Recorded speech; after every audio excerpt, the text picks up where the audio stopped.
રાજ્યમાં ક્યાંક મેઘરાજા મન મૂકીને વરસી રહ્યા છે તો ક્યાંક મેઘરાજા નારાજ પણ જોવા મળી રહ્યા છે. આવી જ સ્થિતિ છે ભાવનગર જિલ્લાની.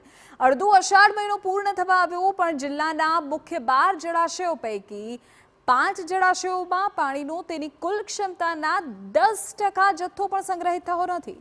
જો આ અષાઢના બીજા પખવાડિયામાં પણ અનરાધાર મેઘમહેર નહીં વરસે તો પાણી માટે જિલ્લામાં લોકોને વલખા મારવા પડે એવી સ્થિતિનું નિર્માણ થઈ શકે છે. જો વરસાદ ન આવે તો સિંચાઈના પાણીની પણ સમસ્યા સર્જાઈ શકે.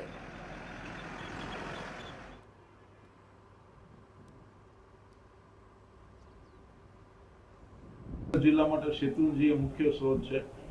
શેત્રુંજીમાં પીવાના માટે પૂરતું પાણી આવી ગયેલ છે, એટલે આગામી વર્ષ માટે પીવાના પાણીની કોઈ મુશ્કેલી નહીં રહે. અને સિંચાઈની વાત કરીએ તો હજી ચોમાસું બાકી છે. આવતા બે માસમાં સારા પ્રમાણમાં વરસાદ થશે તો સિંચાઈની પણ કોઈ મુશ્કેલી રહે